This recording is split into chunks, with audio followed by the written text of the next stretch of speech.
So ito mga ka-foreman, 'tong kwarto na 'to, ito yung 6 na kwarto na ganito yung setup. Ayan yung hagdanan natin papunta dun sa ating loop.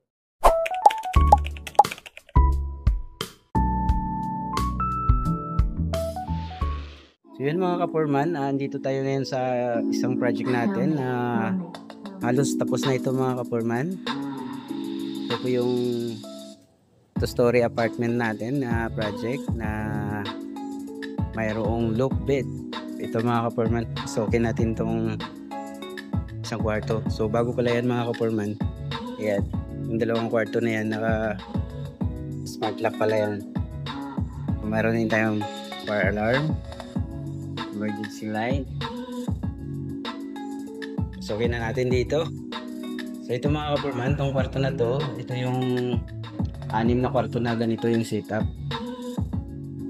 Tulad lang din ng sa kabila, meron tayong window grills. Ayan yung hagdanan natin papunta dun sa ating loop.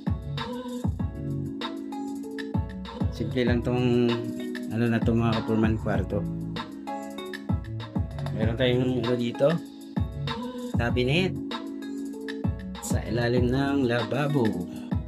May maliit na lababo mga ka-foreman. At ayan yung kisame sa ilalim ng loop. Dito, ito yung pintuan ng ating CR.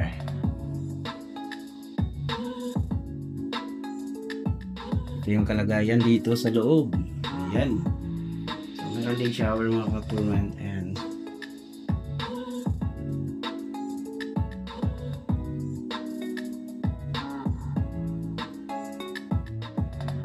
At ito yung sa likuran. Ito naman yung, ito yung doors at likuran mga ka-foreman.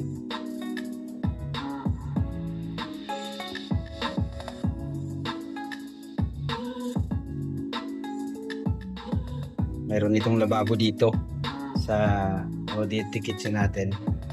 Ito naman yung saksakan dito sa washing area o sa laundry. Meron yung partition bawat unit. Ganito lang yung sa loob mga ka-foreman. Wala pa itong ganap dito.